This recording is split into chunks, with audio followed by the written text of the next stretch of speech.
morning, everyone. So, let's start with the midterm exam. Who want to take the midterm exam here?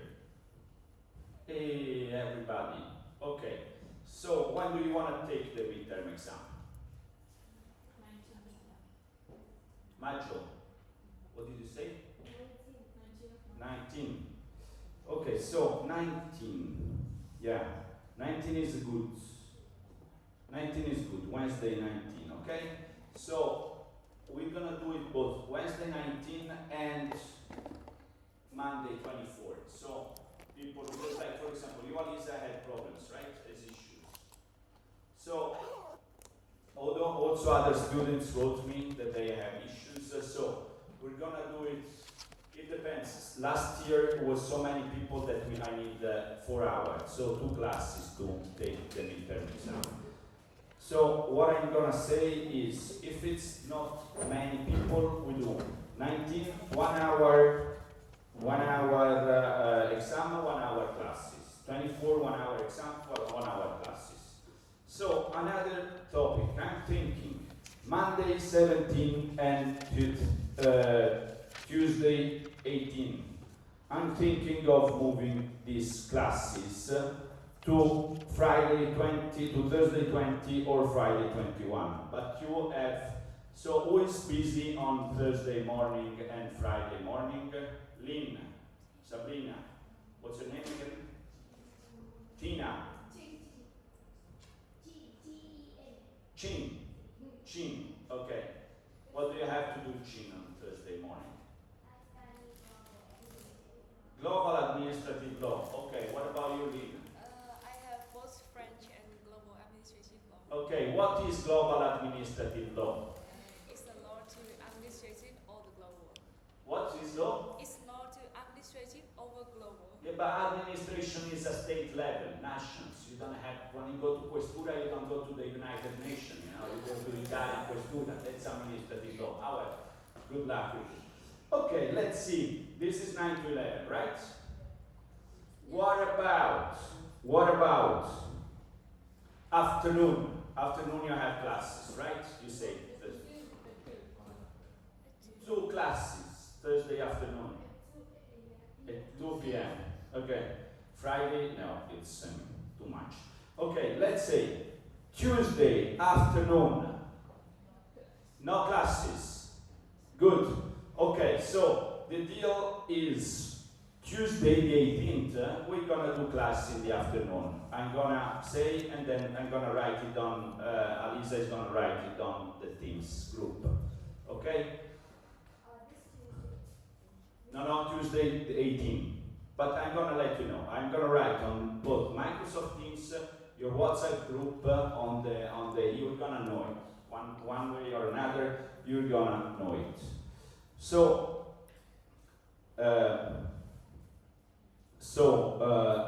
Alisa, can you write in the group, in the team, Microsoft Teams and your WhatsApp group? Midterm exam is gonna be half of the 19 and the half of the 24. Ideally, we'll do half class exam, half class lesson. Okay? Is clear for everybody? Okay.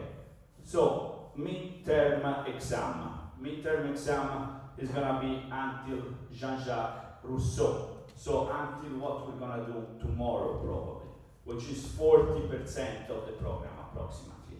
So, midterm exam is gonna be about 40% of the program, and at the end is gonna count, the grade you get for the midterm exam is gonna count for the 40% of the final grade. How is it the midterm exam? So we're gonna have 2 topics. One topic is Antiquity and the Middle Ages. Second topic is Social Contract Theories. Social contract theory, so I'm gonna ask you a question on the first part, Antiquity and the Middle Ages, one question about social contract theories. If we answer good to both of them, we're done. 30 and congratulations. And if you wrong, bye-bye. If it's unsure, we go on with this. So after final exam, I usually have students who work in trade unions, because they start saying, no, professor, another question, what grade more, and blah, blah, blah. If you ask another question, you have to know that you can go up, but you can go down. So think twice before asking a further question to improve your grade. Is all clear about the midterm exam? The topic is, so let's recap. Good question. Let's do it together. What did we do so far? The course of history of political thought started with, what was the first topic? Ancient Greece. Actually, first election and the first slides are on what is history of political thought. So also write the slides and remember it. Very important. So what is political thought? The history of political thought. Then we have ancient Greece, Socrates, Plato, Aristotle. Then from ancient Greece, where did we go? Ancient Rome. Roman Empire. Sabrina, shame on you. Roman what? Roman? Yeah. So the most important concept in all Roman political thought is the republic. They fucked it up and made an empire, but they started as a republic. This was the important part.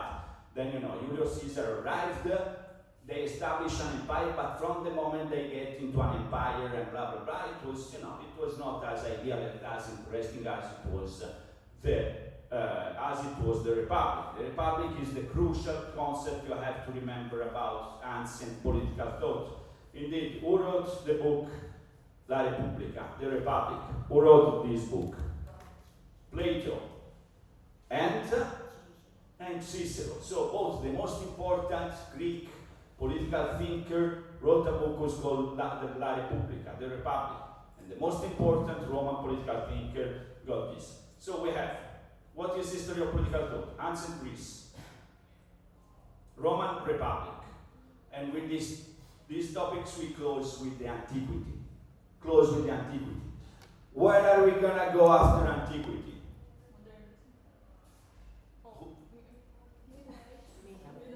Yeah, I mean, you skipped just 1,000 years.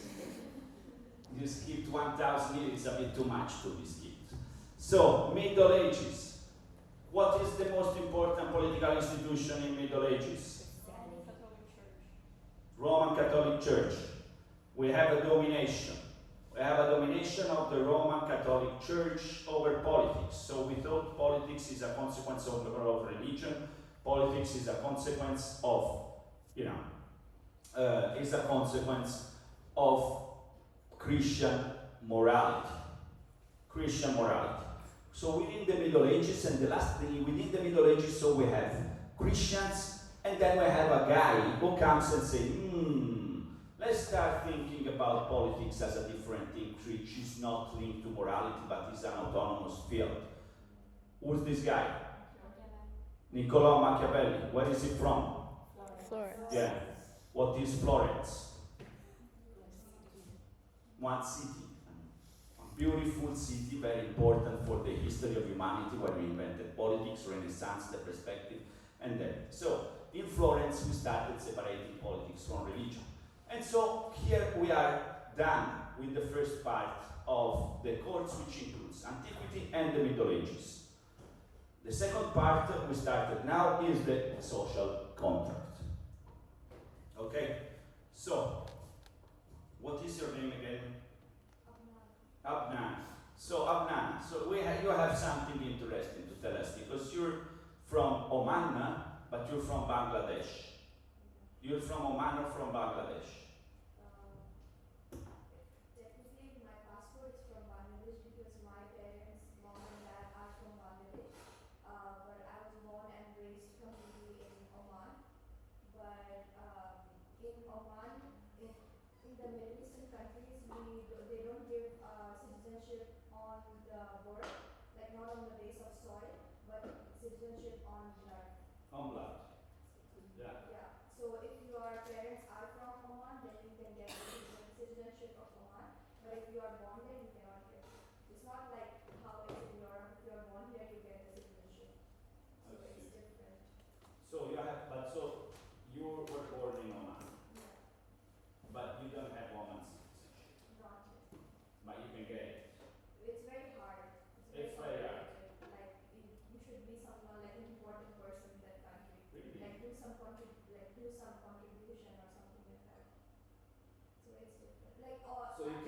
your entire life in Oman and have in Bangladesh. Yeah. Yeah. And also, like, there are some ways you can get, but it's only single citizenship. You cannot have two passports. Like, you have to need one of the passport, and you have to only. Only I have one. Yeah, it's simple. It's also in all over the Middle Eastern countries, like in United Emirates, Saudi Arabia. It's all the same. Even if you are born, they don't give you it because it's by birth, blood, not by birth. Okay. You know about Comora Islands? Uh, Yeah. Who knows about Comora Islands? Island where people send their money. What? It's like where all rich people keep their money there. Yeah. Or money Also, laundering. money laundering. Also, like for example, because when you have citizenship, so citizenship is very important concept from the ancient political thought. So the three important concepts from ancient political thought is virtue, republic, and citizenship, you say. Because in citizenship you're a member of the polis, of the political community.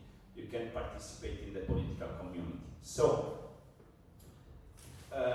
we still have nowadays, and we have, strange things, like we have sanguinis, like in Italy, if you have descendants, you can get citizenship, or you have soli, like in France. If you're born in France, we can become French. We have strange, also, things, conditions intertwined, like in Oman, basically you cannot have citizenship. You need another thing. So, why? Because citizenship gives you access to rights. And like for example, here the problem is that you get immigrants. Immigrants, they want citizenship after a while they're here. They want to enjoy the citizenship rights. People, what they say, yeah, but then they're gonna vote and they're gonna impose their parties, political rights. Yes, but then they're gonna go to our hospitals, schools, and blah, blah, blah, and we have to pay for them. So you get citizenship. Like, I think United Emirates, they do this. If you are a citizen of the United Emirates, you get, a share in the oil they have. it's also in Oman. Also in Oman. Yeah. Like every citizen get almost 50K or above euros, which is like 30,000 riyal, for just opening their own business. They get a lot of money because the government gives them a lot of money just to the citizens, but not to the. Just to the citizens, which is the revenues from the oil. Yeah. Yeah. That's why they don't want to give citizenship. Yeah. Yeah. But So, you can get citizenship like if you marry someone from that country, yeah. and that's all. Yeah. Marriage is also a thing that we think is blood, because when you marry, you get the blood from the other person, and you get citizen. So yeah. So in some countries, they have oil revenues and they distribute to the citizens. So they don't want everybody to become citizen, otherwise they have to distribute. So it's difficult to get citizenship. What the Arab Emirates do is this. They buy passport from Comoro Islands to give to their immigrants, because they need workers. When you need workers, you need immigrants. You need people coming to do the work. They need a lot of work. But, so they have a lot of migrant workers, but they don't want to give them citizenship, because otherwise they have access to the right to have a share in the oil revenues. So they buy passports, citizenship from Comoro Islands, and they give it to the immigrants. So for example, you're an immigrant from, Somalia, you go to work in the United Emirates. After a while, you get a Comoro Island passport. So it's very interesting thing. This citizenship thing that invented the ancient Greeks is very interesting. And the Roman Empire had to deal with this. So the Roman Empire decided, to build the Roman Empire, I need to give passport, citizenship to everybody. Okay, so this is the point. So let's go on with Oman. How is religion and politics in Oman? Oman is a monarchy, but it's not like how it is in Morocco. It's not based on the religion.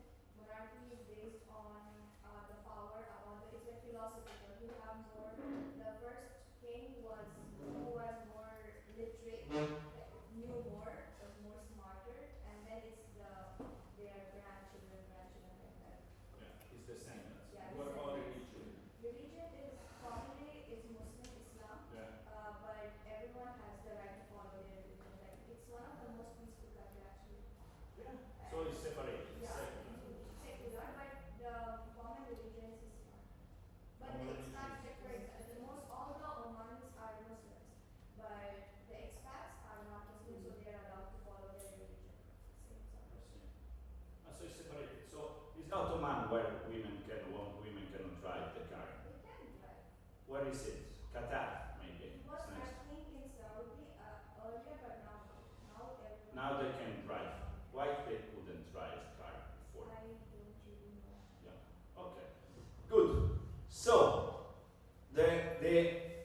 exam is going to be about antiquity, means it's going to be about what is history of political thought. Then we go antiquity, Greece and Roman Republic, and then until Cicero, and then we have Middle Ages. Middle Ages includes the Christian political theory, so St. Augustine and so on, and Machiavelli, who is the beginning of the end of Middle Ages, even though he's still medieval as a kind of political thinker. Why? Because he still doesn't think in terms of state. He doesn't even have the idea of the state, you know? So this is why he's still medieval. So we have this, and then the second part of the exam is going to be about the theories of the social contract, which is early modernity, which is how and why we invented the state. How and why we invented the state. This is the consequence of something important. Is a solution to problems that start to emerge at the moment when Middle Ages ends and modernity emerge, but we still have to understand how can we build political modernity. So, what happened? What happened after 1,000 years? 1,000 years domination of the Holy Catholic Roman Church. 1,000 years of domination from 400 after Christ to 1400s after Christ. 1,000 years of domination of the Roman Catholic Church. Religion is leading the world, is leading politics, is governing society, is governing the souls and is governing the bodies and is governing the kings and so on. So, how this long period of our history ends? What are the main drivers that brings us from Middle Ages to early modernity? Discovery of America. Here. Very good. So we discover a new world. Scientific revolution. Scientific revolution we have Galileo. We discovered that this goes down. What else is important in the scientific revolution? Inventing of the printing machine, Gutenberg. Why is this important also? Who used this invention? Yeah, exactly. Martin Luther. This is huge thing. Huge thing. Reformation is a huge thing. Why? Because the most important institution in the Middle Ages was the Roman Catholic Church. It was dominating and it split with Martin Luther. It split completely. It was a schism. So it becomes weaker. It becomes weaker and also it starts religious wars, violence. This is also, and the invention of the state is also a response, a solution to end the religious wars who destroyed Europe for 100 years, especially the 30 Years' War. So it's very important. Reformation is also very important because it contributed to start modern individualism. Today we're going to study Locke and liberalism. This liberalism is a political doctrine based on individualism. Before the emergence of liberalism, the Protestants promoted a more individualistic form of understanding your life. Why? Because we know that the Catholic Church was selling indulgence, was selling, you pay us and you get access to the city of God. We give you free discounted tickets for the city of God. Even if you were a sinner, you pay us and you go there. So Luther said, this is bullshit. This is corruption. And they say, tell me where is written in the Bible that you can pay and go to the city of God. There is no written. So he started to print the Bible. And he also said that the church is corrupted. And so far the Roman Catholic Church was and is still based on the fact that you have a community and you have the church who is the intermediary between God and the community of the people who believe in God. And also when you commit sin, you go to the priest, and the priest tells you what to do in order to be forgiven. So Martin Luther said new things, which are: you can read the Bible by yourself. This is why he translated into German, because it was written in Latin or in Greek.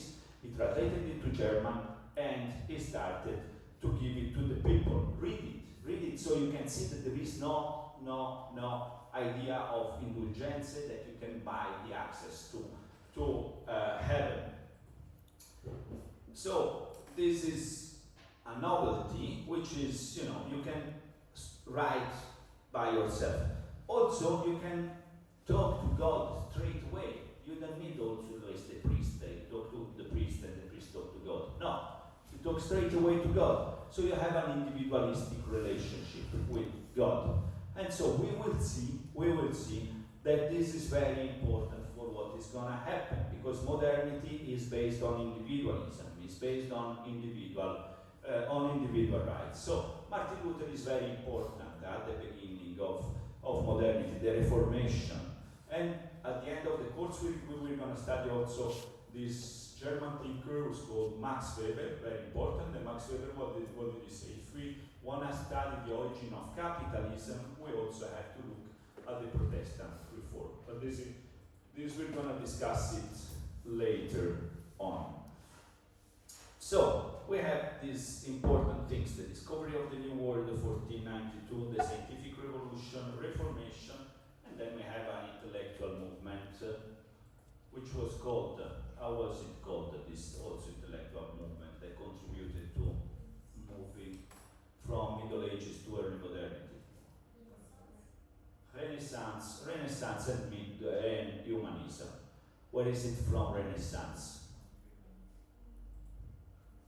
Where is it developed, this Renaissance thing, artistic movement, intellectual movement? Where? In Florence. So we get into the theories of the social contract at this point. Okay, contractarianism.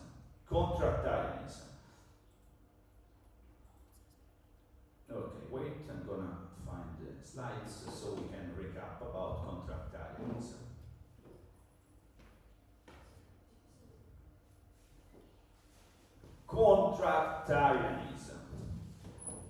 Contractarianism, we want to study contractarianism to understand the invention of the modern state. So, for contractarianism, we study three thinkers, three authors, very, very important. The first one is Thomas Hobbes. We study Thomas Hobbes because of his, let's say, invention, because before him also Grotius and other thinkers, and other thinkers talked about sovereignty, but we want to focus on Tao. Thomas Hobbes focused on sovereignty and put it within the theory of the social contract by creating a theory of the modern state. Thomas Hobbes, the modern state, the Leviathan, the sovereignty. Then the second author we're going to consider about contractarianism is John Locke. He makes a theory of the social contract, but he's the founding father of liberalism. Liberalism is probably the most important political doctrine of the last 4 centuries. Is still governing the Western world. The liberal principles are still the basis of most Western countries. John Locke, founding father of liberalism, and then the third one is Jean-Jacques Rousseau, French thinker that we understand as the founding father of democracy. Also very important political doctrine for Western civilization. So the three bases of Western civilization: the state, the sovereign state, as it was theorized by Thomas Hobbes, liberalism with his founding father John Locke, and democracy with his founding father Jean-Jacques Rousseau. So what they have in common, these three thinkers, Hobbes, Locke, Rousseau? They have in common that they all three think in terms of social contract. They all three belong to contractarianism as a way of thinking, as a political theory. How does it work, contractarianism? What is contractarianism? Contractarianism is a new political doctrine that wants to understand why political power is legitimate. What makes an authority, a political authority, legitimate? He wants to, he wants to understand what makes, because it's a new big thing. Why? Because in the Middle Ages, the legitimacy of political power was placed on God. You're king for the will of God. Here we say, let's think more in terms of, here, this planet, this life. What makes a political authority legitimate? Under which condition we would accept to have a government? Under which condition we accept the legitimation of a political authority? This is very new because we're going to look for the legitimation here. Not in morality, not in religion, not in transcendence. We want to see a real legitimation under which condition we would accept. So what they do, the contractarianists, they do a thought experiment, which is in two steps. First step, state of nature. State of nature means you try to imagine a situation in which we all, individuals, society, live and there is no government, there is no political authority. How would be the situation and under which condition we would accept all everybody to enter in a social contract of all to all an institute, a state, a government? So, this is new, and so we have this moment, the first moment is the state of nature. No political authority. Then, second moment, the social contract.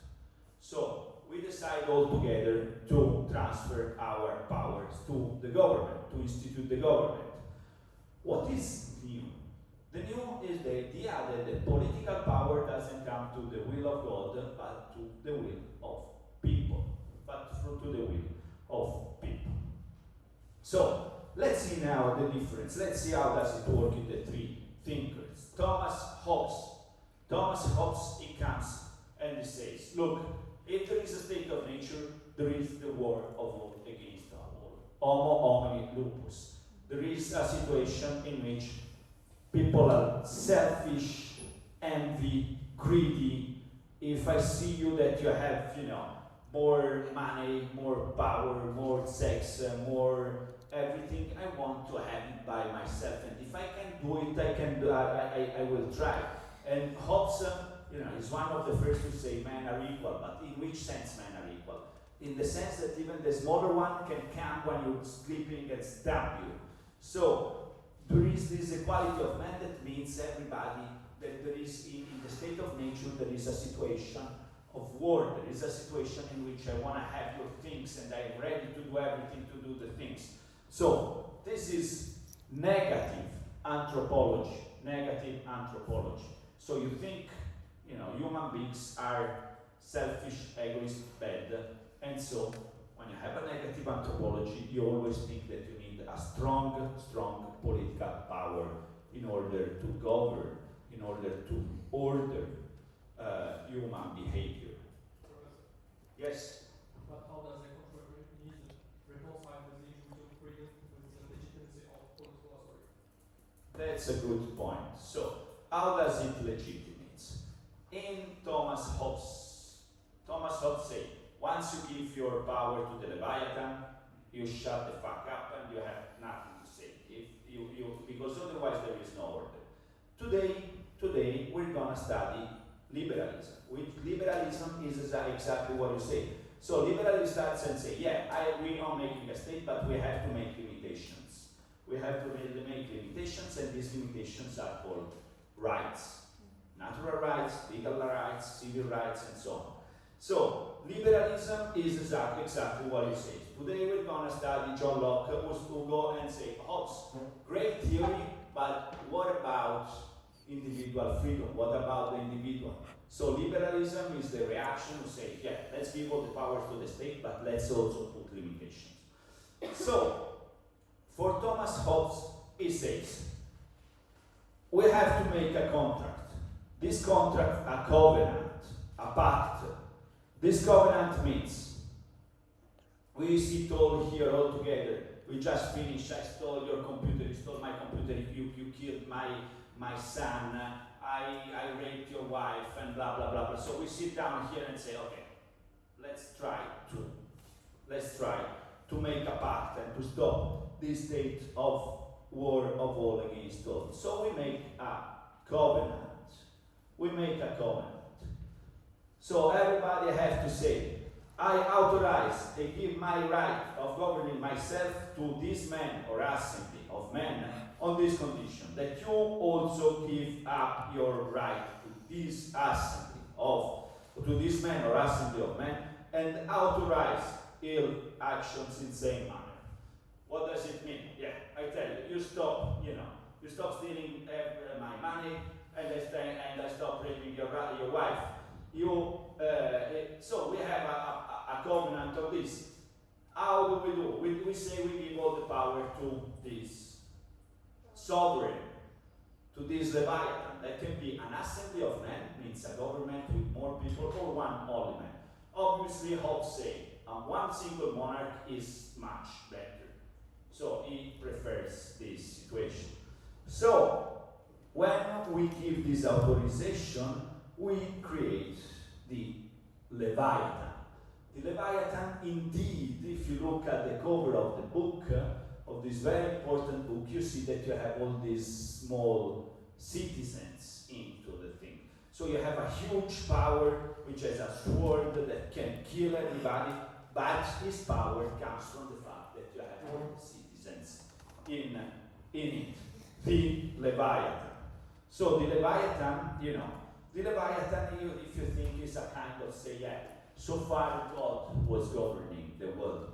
We make a mortal God, but the mortal God come from us, come from every of us, which we decide we don't have rights and we don't have liberty anymore. Because if I have liberties, I'm gonna kill you.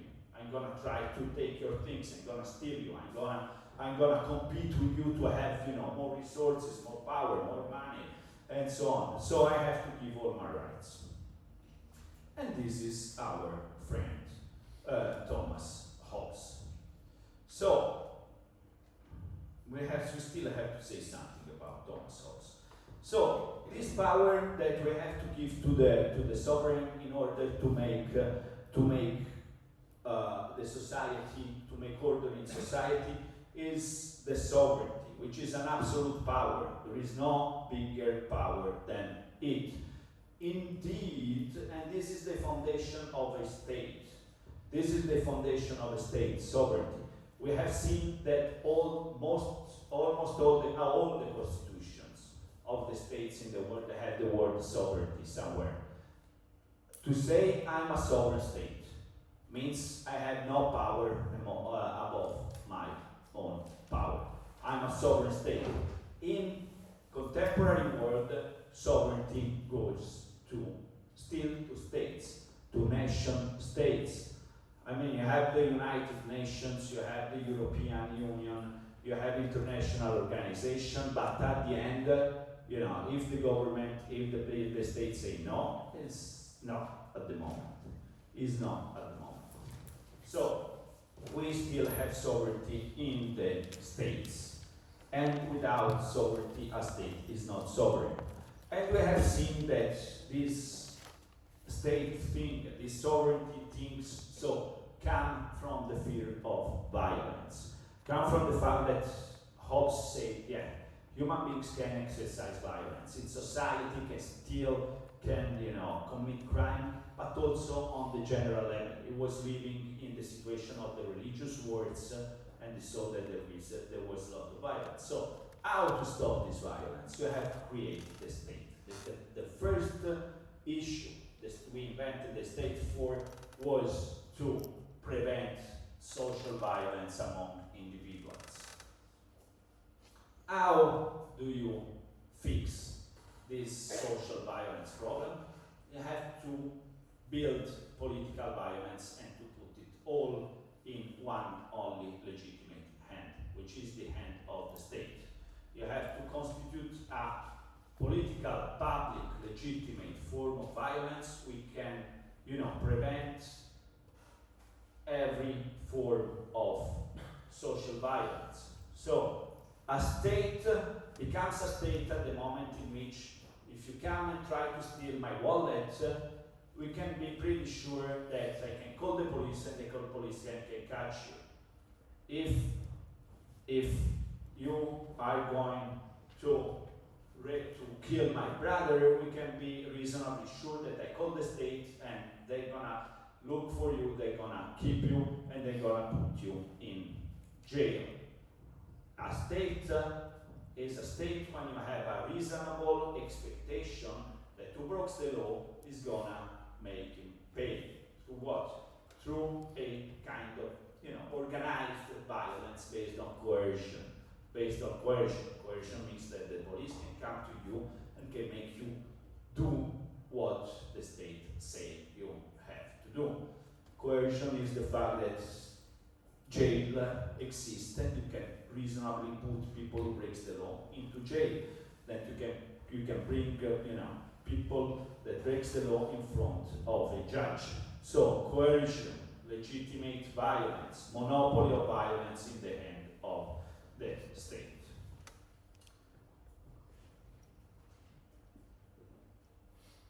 What do we have? Okay, this is not very important. So this is unconditional sovereignty for Thomas Hobbes. Unconditional sovereignty. Once we have, did they do the covenant? We give the rights, you give the right, you give the right, blah blah blah blah. We have to obey. Nothing. Unconditional. Unconditional. Okay? Unconditional. And we cannot accept, violence, okay?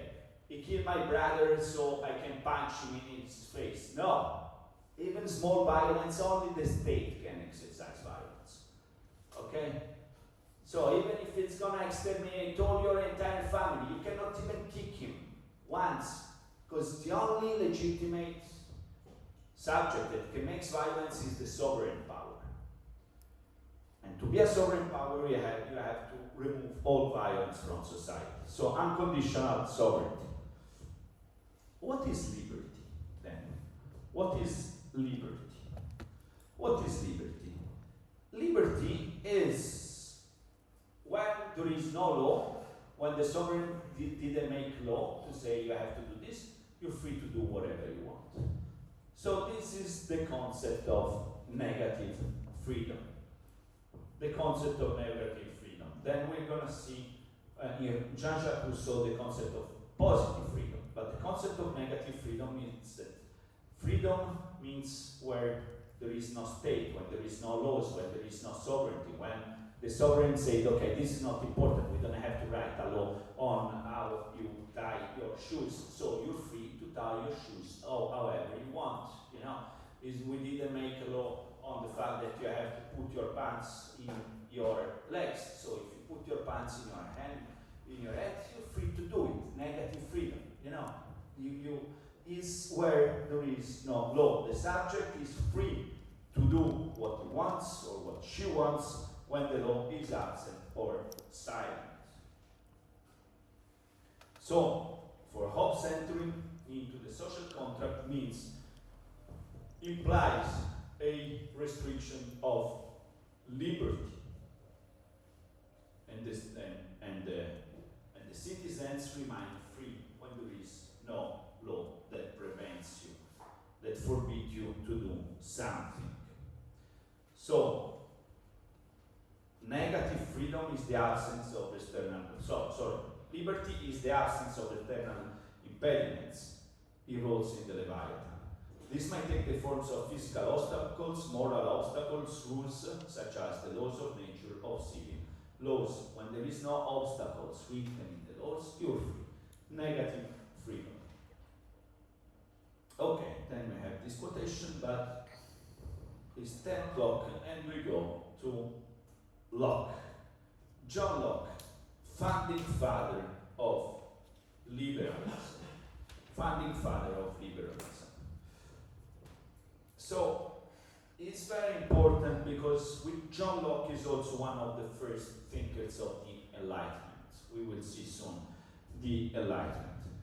English thinker was at Oxford and so on. He was a very bright philosopher. He wrote about many things, but really interested in the fact that he's the founding father of liberalism. He's also take part in the Glorious Revolution in the United Kingdom, in England, in 1689. He was involved in the development of the Bank of England. And yeah, we have the principles, but let's see what does it say. We're gonna see the point later. So, what do we have to remind about John Locke? So, as I said, John Locke said, Thomas Hobbes, what a great idea the state. What a great idea the sovereignty. What a great idea this social contract. But what about the individuals? What about the individuals? So this sovereign is so powerful we have to obey, so we have no limitation. We have no limitation. We have no, the state can do whatever he wants. No. And so he said there is a limitation on what the state, the sovereign can do, and this limitation is called rights. Rights. And so it does a distinction between two kinds of rights. There are natural rights. These rights you understand by using your brain, that there is a natural rights that belongs to all human beings just before they are human beings. Right to life.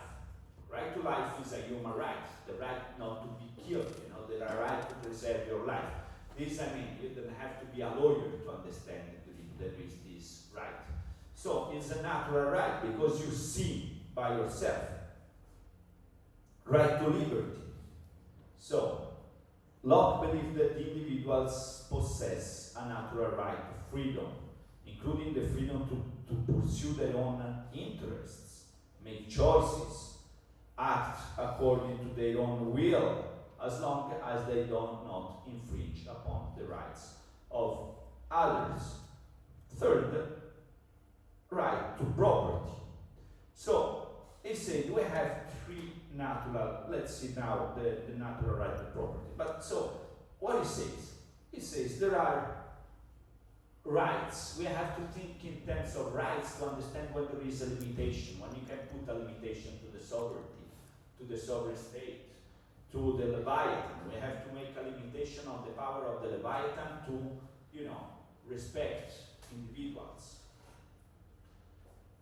And these limitations are called rights. Liberalism is a political doctrine who focuses on individual rights.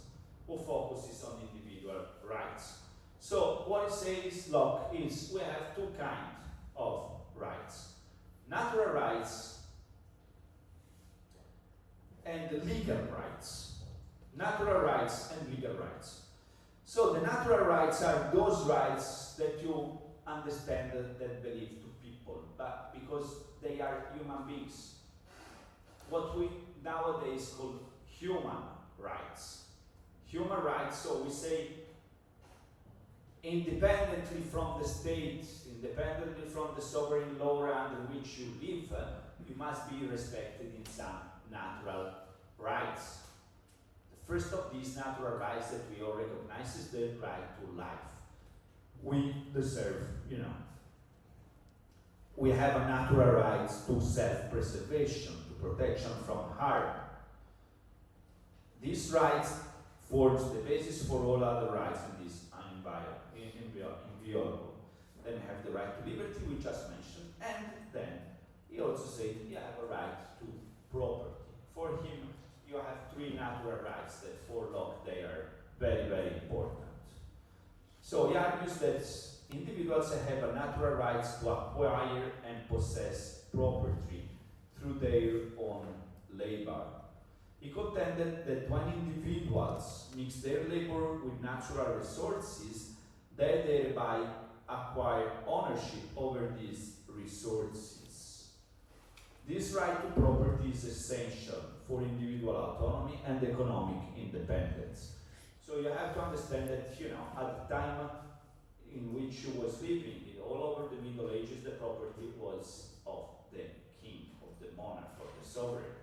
Like still nowadays, when you have a property in England, you actually formally rent something from the queen, because we have the idea that the monarch is the owner of the land to preserve the thing. So at that time, you were not so sure that a property is respected by the political power. The political power can come and takes your things.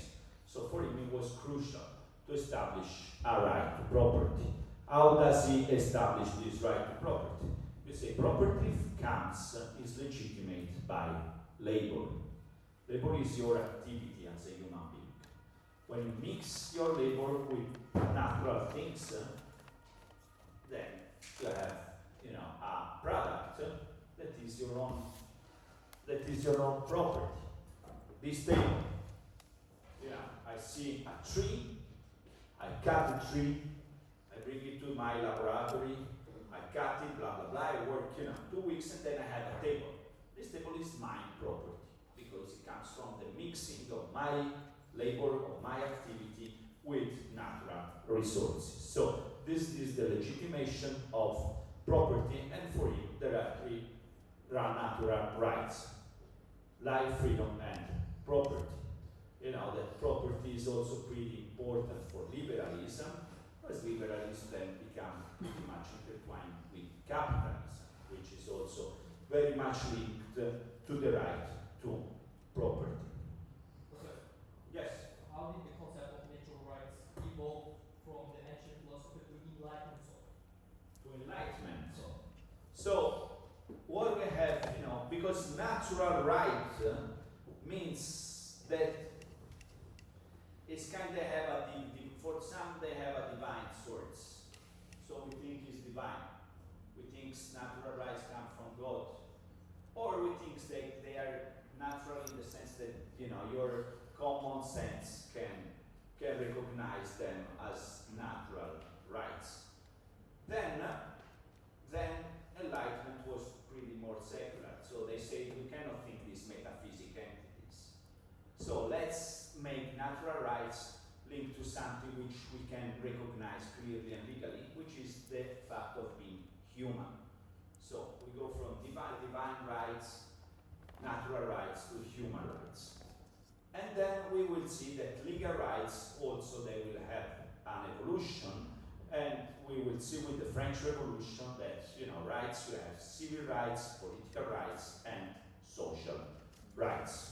Do you think this evolvement have impact on the modern political system? Or This evolvement, have the- impact on modern nowadays political system? Or yeah, I mean, all the constitutions are based on this kind of rights, which are civil rights, political rights, and social rights.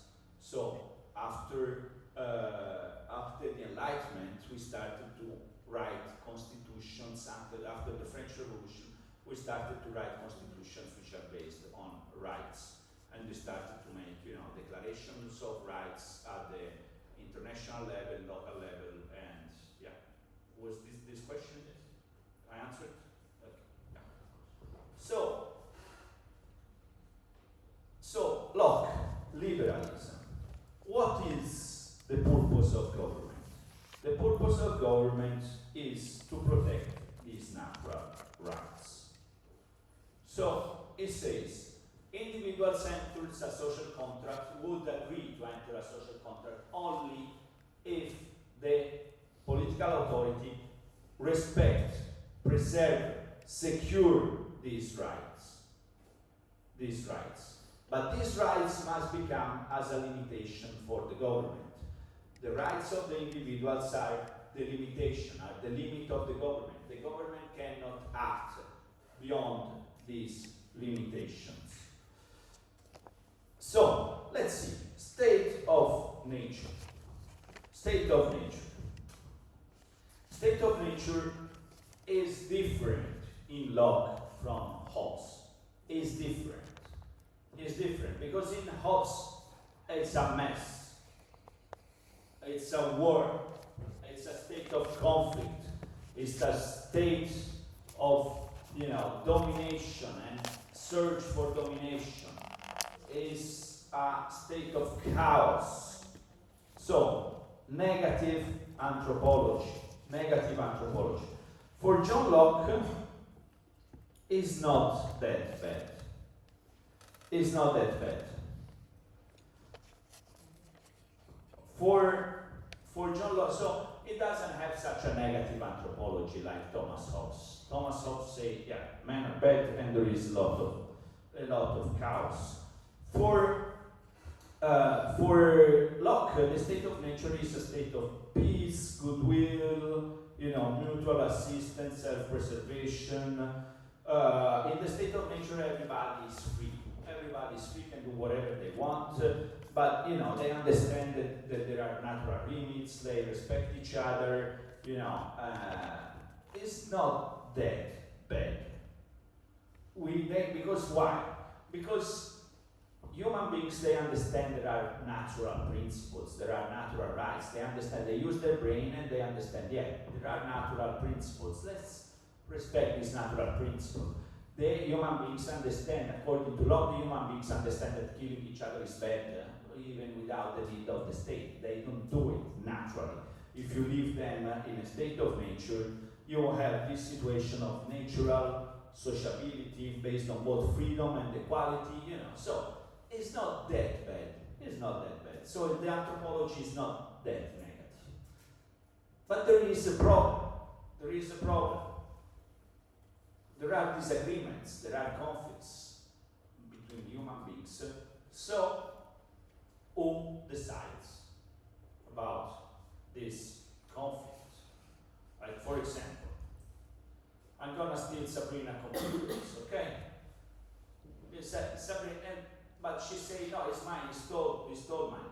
They say, no, it was mine. Well, what is the source of, of property? It's labor. So I said, no, but it was me. No, but we did it together. I did it more than you. Blah blah blah blah blah. So we have a disagreement.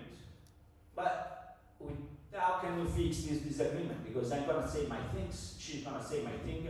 So at the end, I'm gonna punch you and I'm gonna steal your things because I'm bigger and you shut up. No good. No good. So the problem is that you need an authority to fix disagreements about human beings. This is why we want to enter a social contract. This is why we decide to enter in the social contract. So the execution of the sentence, and even if we agree, if we say, okay, you say what do I have to say. The computer is Sabrina's computer and you cannot touch it. Yeah, you do the sentence, but then I'm gonna steal it again and we start from scratch. So we still need a legitimate violence, a legitimate coercion, a legitimate source that is gonna really make me not have the Sabrina's computer, right? So, there is a big inconvenience in the state of nature. There is the need to evaluate and punish the actions of others unfairly, and to do it in a equal, with equity, with justice, with proportion.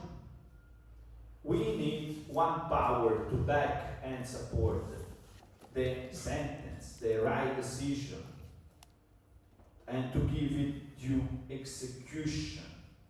So the problem in the state of nature is that people are not impartial judges, especially in their cases. Gonna be sure I contributed more than Sabrina and we pick up this computer. I'm sure it's mine. And saying she's gonna do it because, no, it's not negative anthropology, but still human beings are self-interested.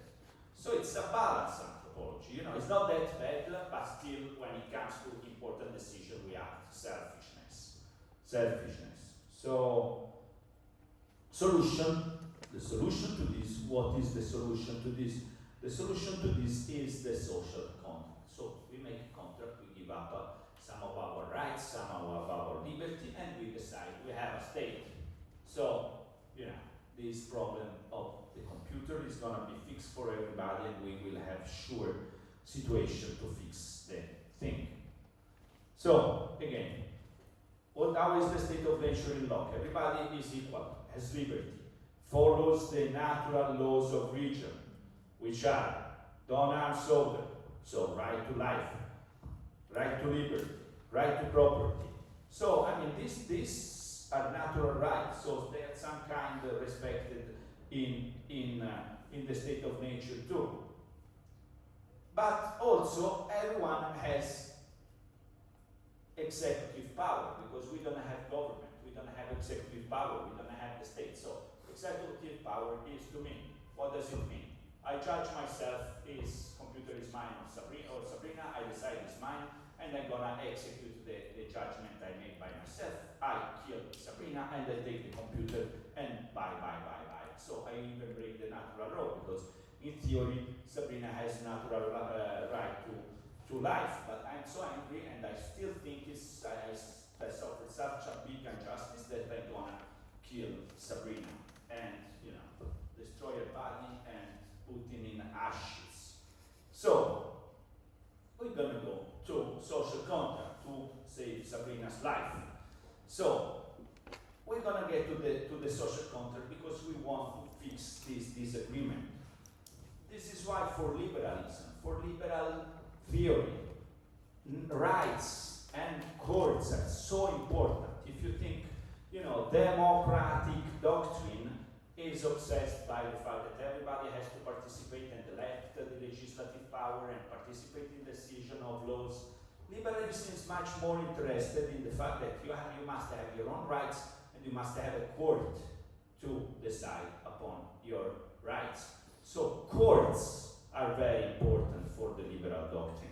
Every time that you have a court that can, you know, judge on the violation of your rights, on the violation of your rights, you know, on every level, local level and supranational level, international courts of justice, you know, European Court of Justice, international courts of justice. They're so important for liberal doctrine, you know, because you must have, you know, your rights protected at every level. So, we establish the state to make courts. We establish the sovereign authority to make courts. The legitimation of the political power of the government for Locke is this need to, you know, execute decision, make decisions which are equal, which are just, and execute this decision. So we need the social contract. Like if we're gonna say, Thomas Hobbes, you're right, we need a social contract. We need to do this social contract. But me, John Locke, I refuse to give absolute sovereignty to this authority that we're gonna build up with the social contract. I refuse to give it. So, first, as we said, we give social contract, we establish a sovereign, we establish a state, but natural rights remain as a limitation. He cannot enter natural rights.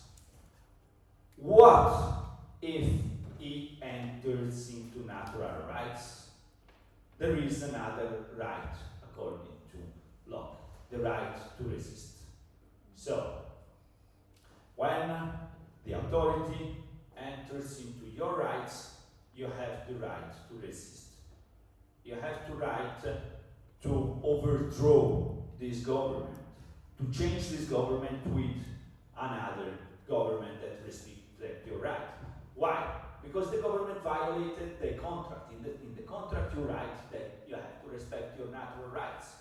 If it violates, you can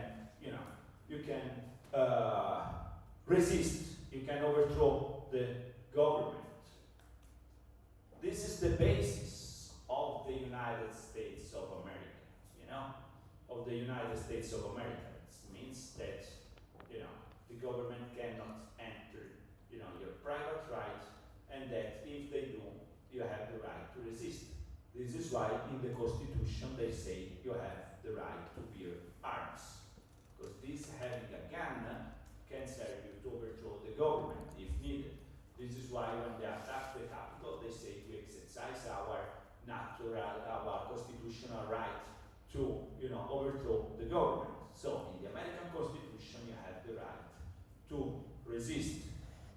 You have the American Constitution is entirely based on this principle made by Locke, because he starts saying, according to the common sense, we recognize that all human beings have the right to life, freedom, and then they put a third, which is not property, even though they're also obsessed with private property, but they put another principle. Do you know what is the third principle in the American Constitution? They say the third one: happiness.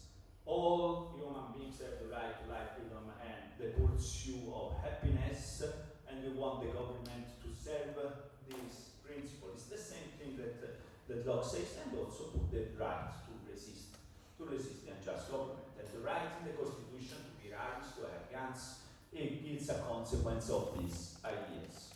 So, Locke entirely inspired the American Revolution and the American Constitution. Liberalism.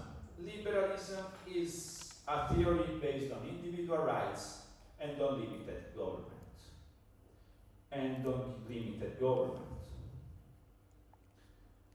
So, liberalism is based on the idea of negative freedom. So, liberalism is this idea: you're free when there is no law preventing you to do this. So it's you have, let's say you have a space in which everything is written, and then you have a space which is negative in the sense that there is written nothing. So you're free in the space when there is no law, when there is no authority, when there is no government, when there is not a prescription, Liberalism, what does it want, liberalism? What liberty? And so liberty means that you have to restrict the part when there is written everything. So you have to limit the state. You have to make the government smaller in order to increase freedom. The smaller the government, the bigger freedom is. So liberalism is a doctrine of limited government, is a doctrine on the limits of political power, is a doctrine of individual rights, because individual rights are the limitation of government.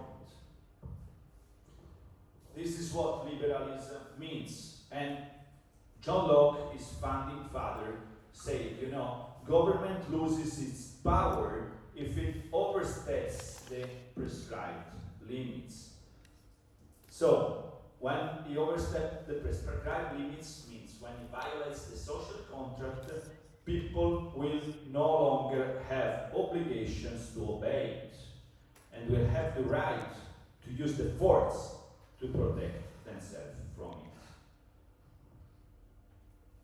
So, the relationship between the people and the government is contractual by both sides. People have to respect the law, but also government have to respect the contract they made. So it's a two-sided contract. For Hobbes, in order to save our life, we have to make a pact all together, and then from this pact we give the power to the sovereign, but we cannot take it back. There is no limitation. When it's done, it's done. Otherwise, there is always the risk of violence, the risk of conflict, the risk of disorder. Locke says no, it's a contract. A contract means we have mutual obligation, and when mutual obligation is violated, you have the right to resist. Liberalism. So people surrender their rights to enforce the law of nature and are obligated to obey government as long as it fulfills this function. The essence of contract is the creation of mutual obligation, but these obligations are mutual. Okay, then we say we we have three natural rights: life, freedom, and property. As we say, property is the most controversial, you know? So, he says property is the result of labor. Labor is the source of property. You know, property is the result of the fact that there is labor applied to something natural. So when you apply your labor to something natural, these things, this natural thing that can be, you know, the wood, the tree, which is incorporated in this table, becomes mine. So it's the appropriation of some good through labor. You know? Because each person owns his own labor. Labor is my property. And so I acquire right to property by mixing my labor with natural things. By the fact that I have worked to attain it. You know? So labor is able to create property right in the state of nature, in which all things in the state, because in the state of nature all things belong to everybody, it's in common. No? So, at this point, you know, Locke says, at a certain moment we introduced money. You know, when one person finds himself producing more of a specific products that he can consume, he will bargain with someone who has an excess of different products. Neither parts will violate the law of nature. So, yeah, for example, I make this table because I need it. But then I understand I'm good in making tables, so I'm going to make another.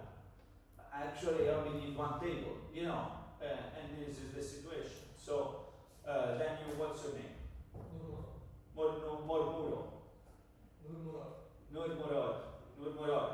Nice name. So, for example, Nurmurod is good in making, bags with a tree, with something. So it makes two bags because it's good in making two bags. So you have the tables, you say, Nurmurod, give me your bag, I'm gonna give you your table. So we start, you know, exchange. Then, you know, maybe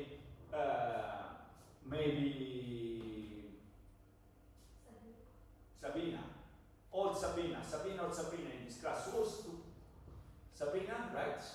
Do I have others? Sabina, others? Sabrina? Yeah. So it's a Sabrina class here. So let's say, for example, we have many Sabrinas, you know. Then there is the other professor who doesn't have Sabrina at all. So we're gonna exchange Sabrina. But at a certain moment we say, okay, right now I need the Sabrina. We don't have, but I don't have something to exchange, but I have. So at a certain moment we invent money to exchange things when we don't have, the exact correspondent, So at the end we're gonna give, €25 and get a Sabrina. Because we don't have a Sabrina to exchange. So it's the invention of money. So we have the natural right to property, and then, so you have your own labor. Your own labor is property. You apply your own labor to nature, and you get a product. This product is based on that. You have a natural right to property on this product that you created. Then, you start to accumulate product, you start to exchange, and at a certain moment, when you don't have the same thing to exchange for each other, you invent money. So this is the thing. Yeah, it's this result in unequal distribution of property. Locke accepted this is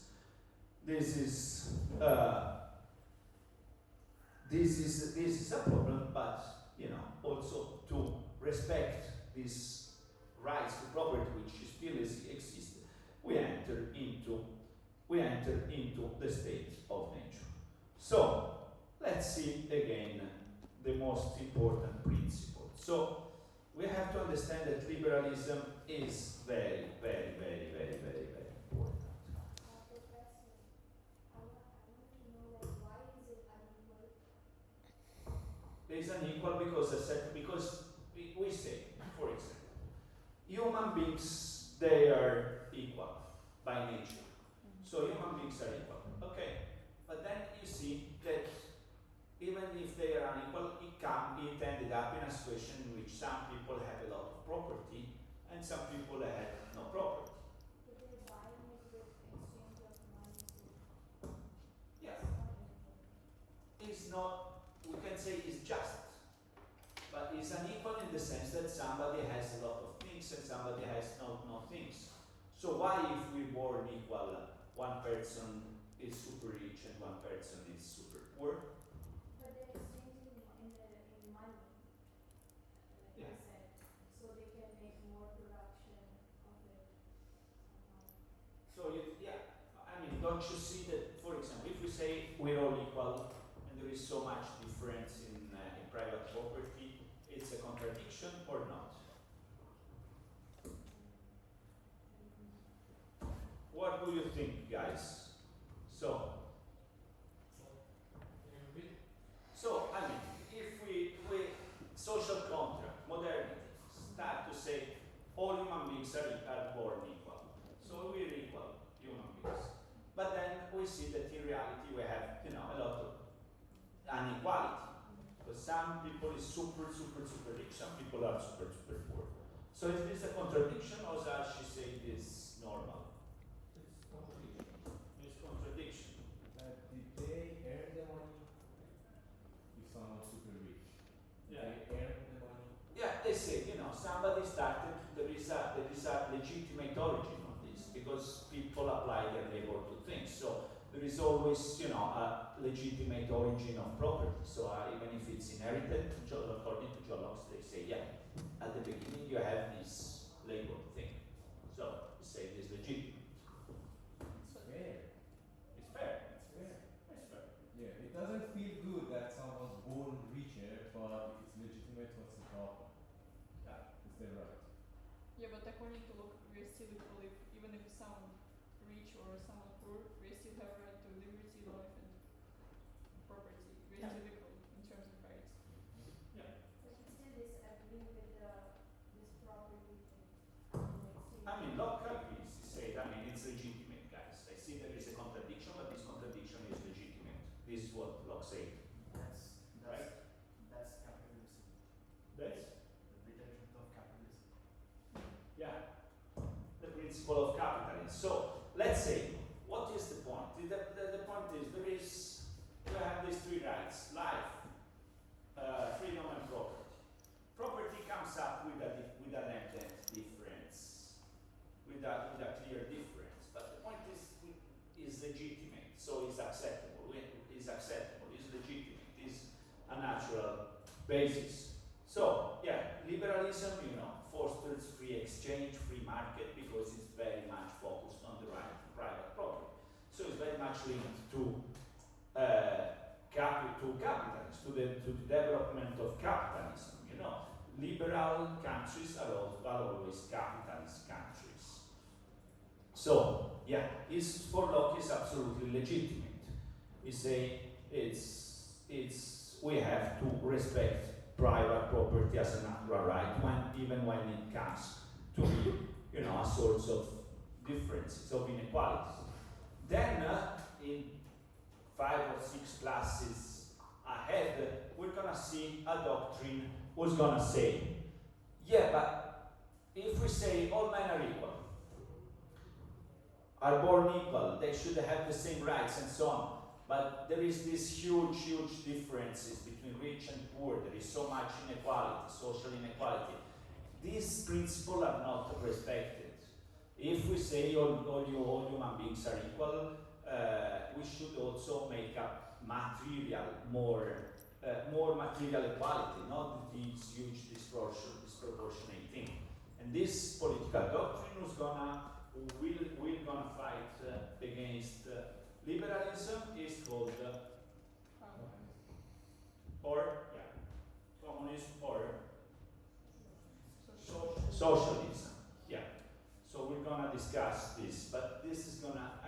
Liberalism started to be present much before the socialism. So we have, John Locke, he was born in 1632. He's the founding father of liberalism. He started thinking in this way.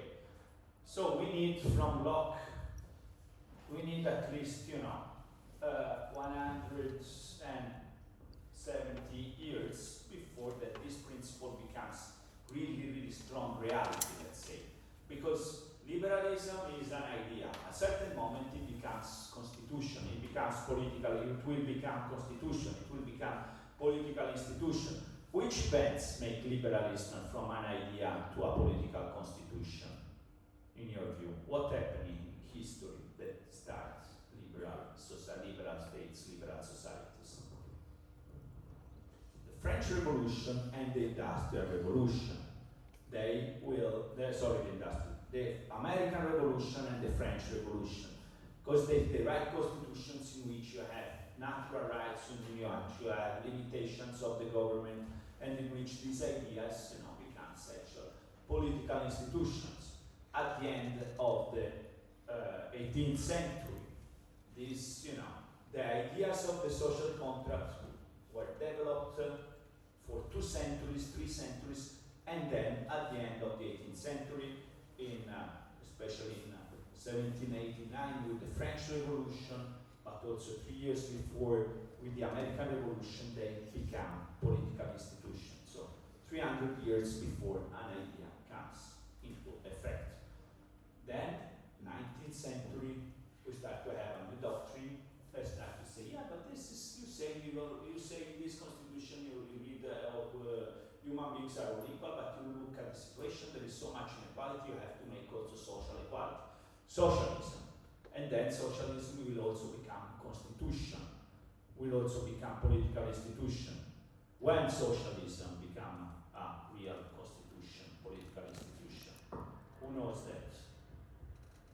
20th century. What? 20th. Become a constitution of a state who is organized on socialist principles. 1917. Yes, what did happen in 1917? The revolution in Russia. Yeah, Russian Revolution.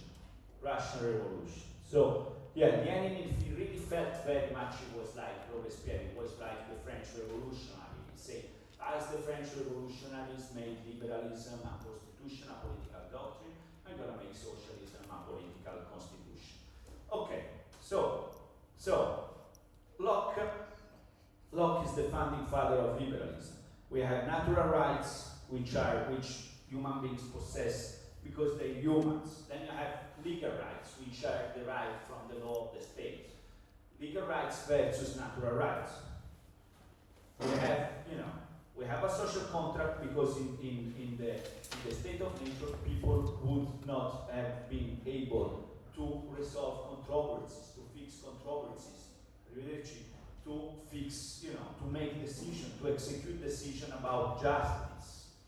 So we enter the social contract, but the social contract is still based on limited government. The government must be limited to respect individual rights, natural rights.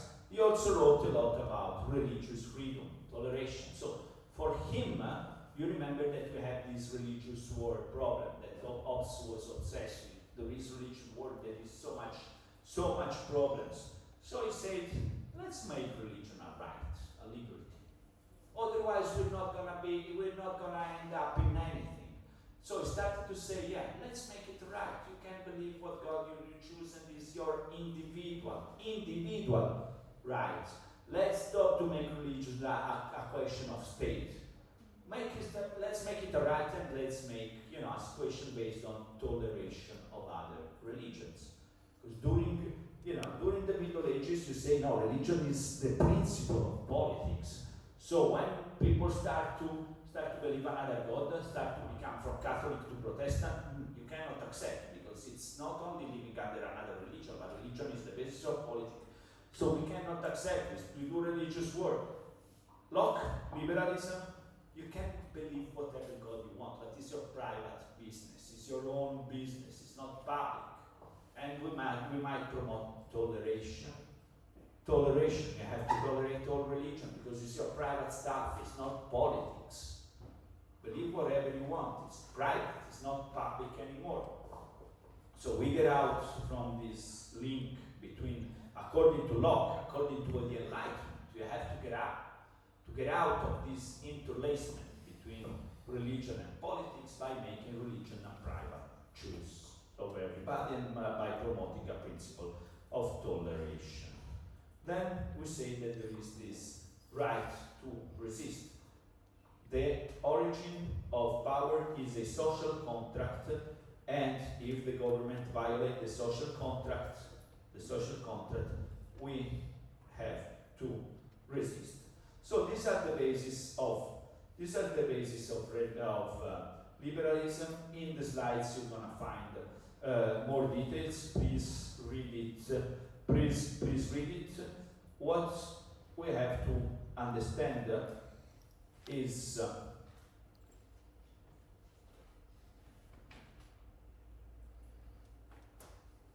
one moment. So what we have to understand is this. Liberalism is really, if you think of Western civilization, liberalism is the most important political doctrine we have.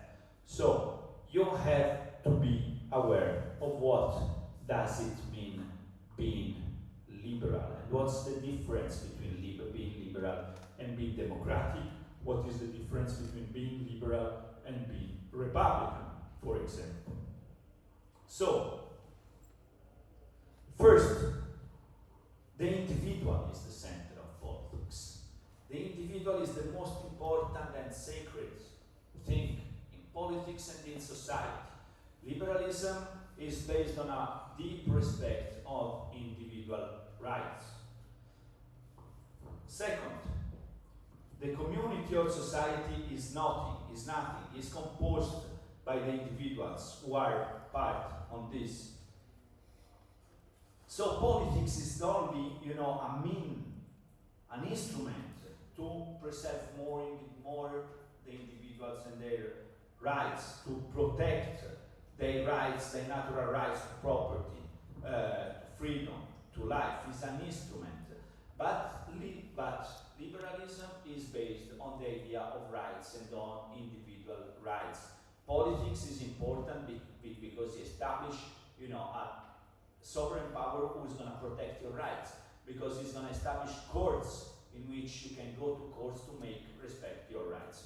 So right now we're going to close with Nassim, who's going to read some parts of Locke's theory. So you have to remember liberalism. When you say, like for example, in the United States, different meaning from Europe, liberal. Liberals means that you're a bit right-wing. Why? Left-wing. Why? Because it means, you want the respect of civil rights, and you fight for civil rights. Before it was the civil rights of the American African descendants. Right now is the civil rights of the LGBTQ communities. What do you have? You have a Mac. You have a Mac. So.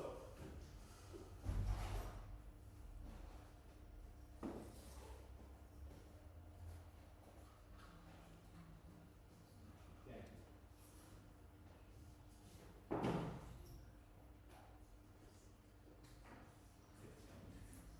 So liberal means that you focus on the rights, and liberals in the United States right now means, for example, you're very much into LGBTQ rights. You say these are human rights. You want to protect these individuals in their new rights. You want to build new rights.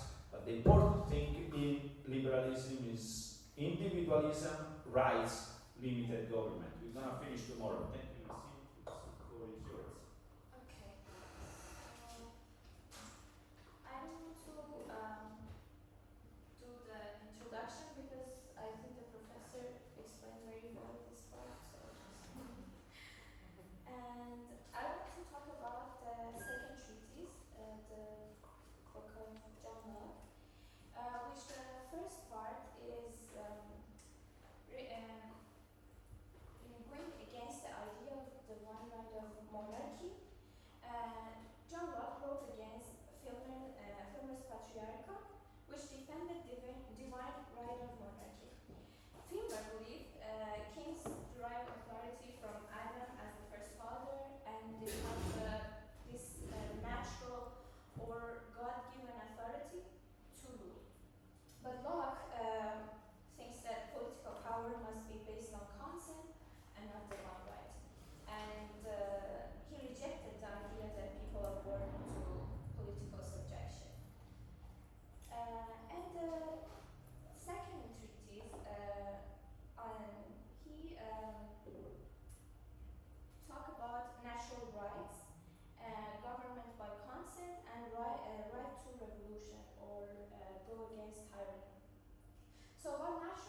rights.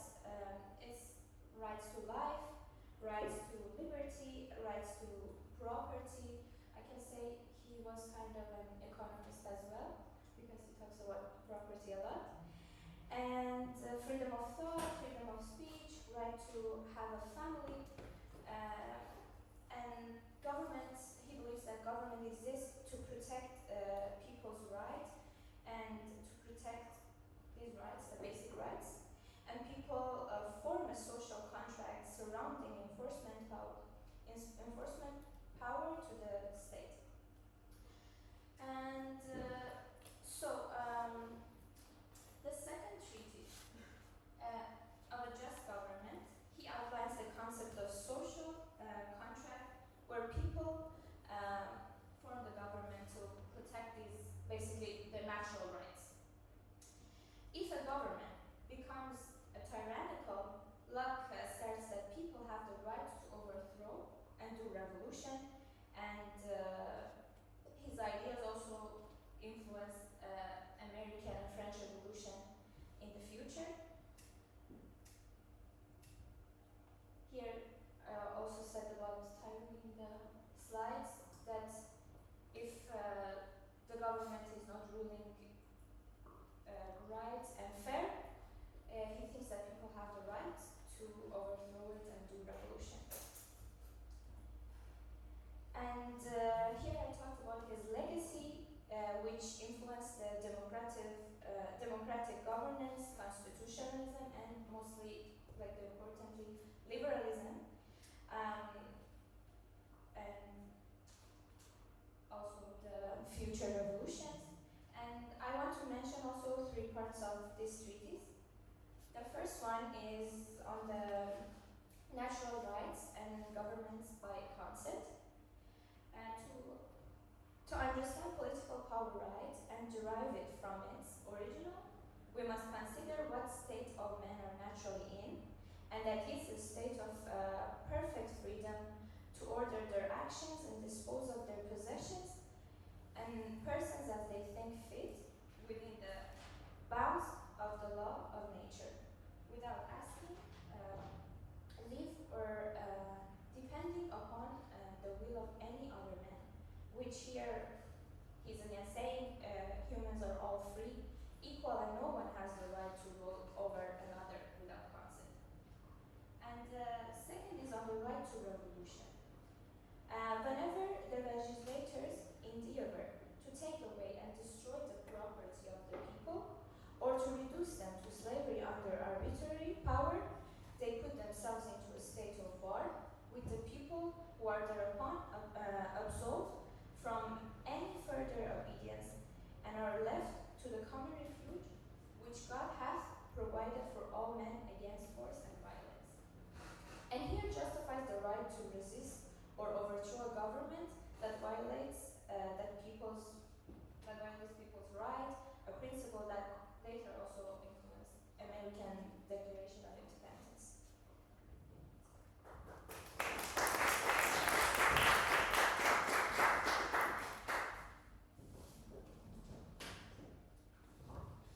Okay, thank you, Nassim. Any questions? No. Basically, what is the main work of John Locke? The 2 treaties of. These treaties? So yeah, the first treaty, it was because it participated in this called Great Revolution. It was a conflict between the English Parliament and the Crown. So this conflict was the Crown saying, yeah, I'm from I have the power from God, from the will of God. So it was it's the Parliament who must have the power. So the first treaty is about condemning this idea of of the fact that the power, the authority of the king comes from God. So there was this Filmer who wrote the book Patriarcha, in which he was saying the king of England has his own power because he comes from God, so this power is above any other power. And the first book, the first treaty of government, is about saying, no, this is not true. So it's against this other book who was supporting the king, the absolute power of the king as a divine thing, as a thing that comes from God. Whereas the second treaty is on the things that we say, so natural rights, state of contract, state of nature, and social contract. Any other question? Okay, so who made the presentations, Nassim and so on? You please upload it to the folder I have on Teams. To the folder I have on Teams. It's not open mine. Let's see if it's not gonna ask the password. I'm gonna show you, otherwise you know it. So, who made the presentation? You upload it on Microsoft Teams. Alisa, can you please write this point on Microsoft Teams? You say all who make this thing, upload the presentation on the dedicated folder on Microsoft Teams. Midterm exam, half of the on the 19th, half on the 24th. So those who write me about the 24th can do it, and probably maybe the day 18 we're gonna make class on the afternoon instead of morning. But I'm gonna let you know as soon as possible. Thank you for attention. See you tomorrow morning.